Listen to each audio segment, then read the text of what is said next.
Hey guys, it's Eric here at Farpoint Restorations and Repairs. Check it out. I got another scan tool review by request. You guys have been asking for more scan tool reviews.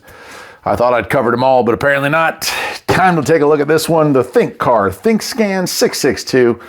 It is a 4-system diagnostic tool, midway. I would say, like, you got amateur, like just code readers, things like Innova's nice scan tool that they have would be I can do a couple of live data things. It can look into a couple of extra systems, but it's not an in-depth scan tool. This being a higher mid-level scan tool will get you into most stuff, but I would imagine most of the bi-directional controls will be, limited. And then you have your pro-level scan tools, which we've covered quite a bit on this channel here as well. Today we're going to look at this. I'm going to hook it up to a Mitsubishi Mirage that I have, and we'll play with it and see how well it works. But first, let me get the camera closer in, and we'll take a look at some of the features and functions here on the table. All right, Thinkscan 662 automotive diagnostic tool. And some stats here. 6.2-inch display, 1024 by 600 pixel display. And here we go. We've got a quick start guide. And let's see what we got here. It's in multiple languages. Let's see if we can find the English one. Usually they're first, not always. It is a corded unit, and it is Android based. There's the tool. What else does it come with? A USB-C charging cable, but no wall wart to help that happen. Over here on the side, we can see where that goes. We also have a place for an additional SD card or micro SD card. On this side, nothing. The bottom, nothing. The top, we have our power button and our place to plug in our OBD2 cabling, which is right here. Let's take a look at that. It does come with that nice little cover. And let's see how long this is. 3 foot, I'd say. That's a 3-foot cable. I'll go ahead and screw that into place, just so when we go out to the car, we're ready to play. And for the most part, once these things get screwed in, they kind of stay that way. It says, thank you for your purchase, something, something. I'm going to try to protect that screensaver. There we go. One time I pulled off this portion right here, and off came the screen protector, and that was just a downright bummer right there. And then other than having the touch screen, it looks like we do have some control buttons. Return, okay, left, right, up, down. And then our power button up on top. On the back, no camera. Again, mid-level tool. Not going to have a camera. And I would imagine, but I'm not positive until we boot her up, that this would also be what we call a locked system, where you can't get into the Android subsystem and add additional apps, that sort of stuff. Most companies lock the Android system because, they don't want people sideloading stuff and causing issues with the software. It can actually corrupt the software, and then you've got, an expensive brick on your hands. But usually, the way they're built from the factory, they're going to work just fine. I've never seen one in a bronze color like this, but I like it. And usually, we got to go through some of these startup pieces here. Oh, I have to agree to it. There we go. And it's going to have this nice little setup screen. Okay, that's cool. So we don't have a whole lot of setup to do. So that means we can move right on out and head on out to a car and do some diagnostics out there. So let me pause the camera and let's do it. All right, well, here we are in the car, and we've got diagnose, maintenance, upgrade, and more. Let's check out more first. We got our settings here. We can check out an email address. We can certainly do a Wi-Fi and software update, photo album and screen recorder. Brightness, going to turn that up just so it's easier for us to see here. We can change our time zone. Let's go ahead and change that to America, New York, right? All right. Customer Service Center, let's turn that off right now. Maintenance, we could do firmware fixes, clear data, restore to factory settings, do remote assistance, and we can even cast the screen. That's kind of cool. If you want to show this on a big screen to a customer or a client, that's pretty awesome. Device info, let's take a look. Thinkscan 662, version 1.0.2, 32 gig capacity on board. Nice. All right. And let's see what else we got here. User information. Well, we don't have any of that, but I can input I could put a picture on here, mechanic or shop name, address, phone number, all that. Feedback and all the good stuff. Quick controls, we already back there. So let's get out of settings. All right, what else do we have here? There's our user's manual. And this is like OBD2 fault code library. So this is like your onboard onboard how-to help thing, right? So we even have a help desk, online service, user's manual, fault code. We can take a look at that. Let's see. Oops. All right, let's go with P0174. All right, we'll search for that. System to lean. And by the way, this is not online. I don't have this hooked to Wi-Fi. So this is all onboard information. You can do this sitting at the car or on a test drive when you're away from Wi-Fi. So it's telling us we got a lean bank 2.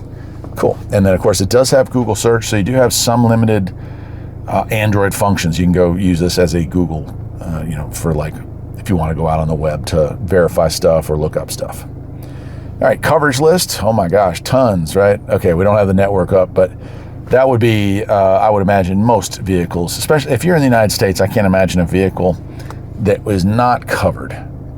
Google Chrome and other gadgets. Okay, we have Chrome.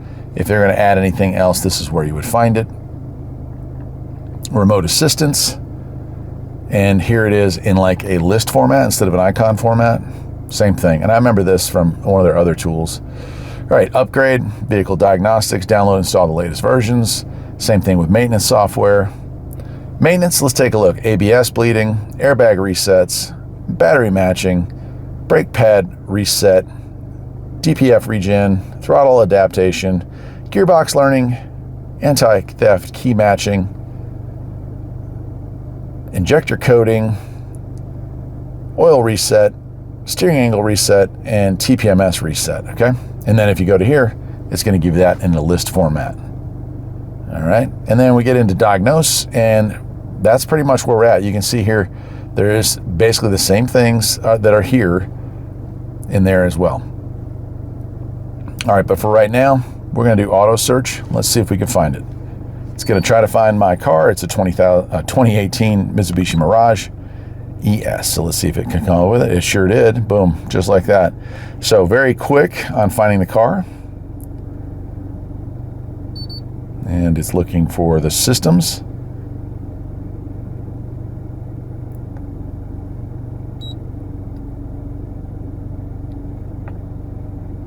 Also very quick on that part too. This is a CVT model, and it is that model right there. Boom. And let's get a system scan. It's going to scan the engine, the transmission, there we go. ABS is equipped, CVT is equipped, engine is equipped, SRS is equipped, and that's what we've got system-wise. So now we can get into a health report. It's going to take a look and see if there's any codes in this particular car. No fault codes, which is good, right? So it's telling us that's okay. We could create a report for a customer, pre-scan report, mileage, all that stuff, right? And here would be if our tech name, our shop information, email, all that stuff. And then here's the car. And that mileage is incorrect, which is interesting. And then here's all our information here. And we can save that as a PDF or even share it via email, okay? In this case, we'll just back out of that. If we need to clear, if we've done some repairs, we want to clear and recheck, go in there and clear that out. But let's get into system selection. And we'll look at data stream. All right, AC compressor relay we can look at. Let's see what other goodies we have here. Brake pedals. Let's go with the brake switch. Just want a couple things here just to show what's happening here. And then, oh, I don't know what else we got here.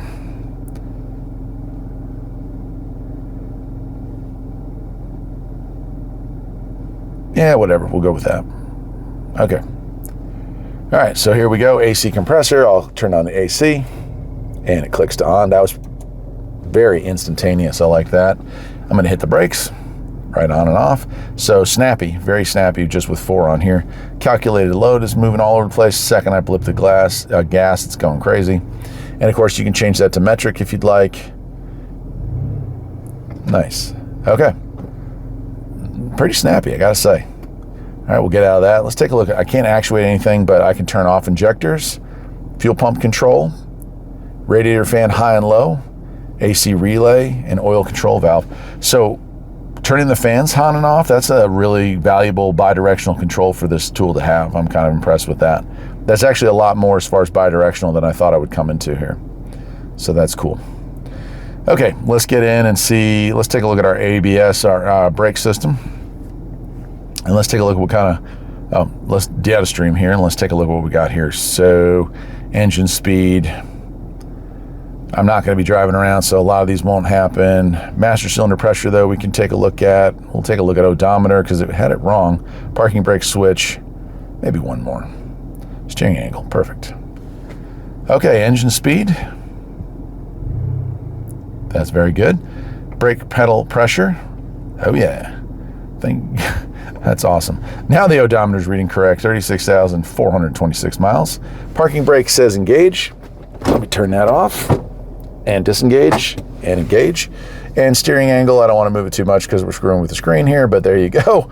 So yeah, all working and all working pretty fast. And of course, you can also check these things out. I'll go with master cylinder. You can also check this out as a graph. I can let the brakes off a little bit and hammer down again. I could ride the brakes, you know, whatever you want to do there. So you can make this do all kinds of fun stuff. Nice. All right. We can compare samples. This is important. Right, I want to compare a sample for, well, wait a minute. I want this one. I want that one. That one I want to compare the sample to. And I don't know if it'll allow me to do that. Let's try idling. Let's see. Okay, so it doesn't have any of that, but so some vehicles will have standard rates. So like,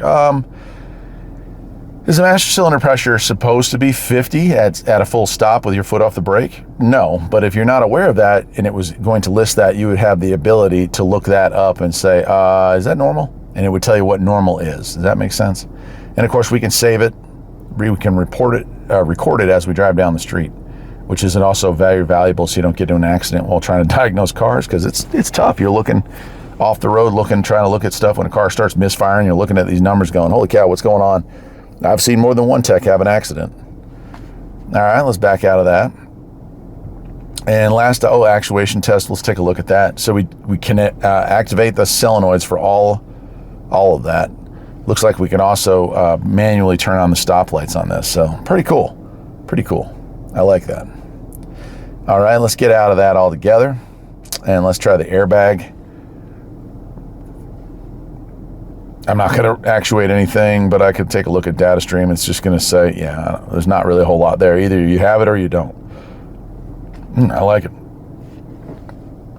I guess I haven't really used those buttons, but yeah, you can use these to select stuff here if you don't want to use touchscreen. And if you got gloves on, like a lot of times I wear latex gloves when I'm working on cars, just so I lower my risk of cancer.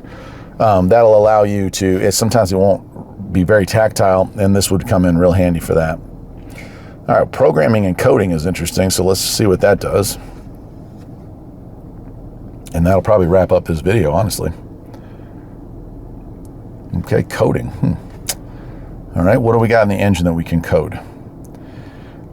Chassis number and VIN writing, VIN information, on-vehicle manual coding, on-vehicle coding after replacing the ECU, and coding information before replacing an ECU.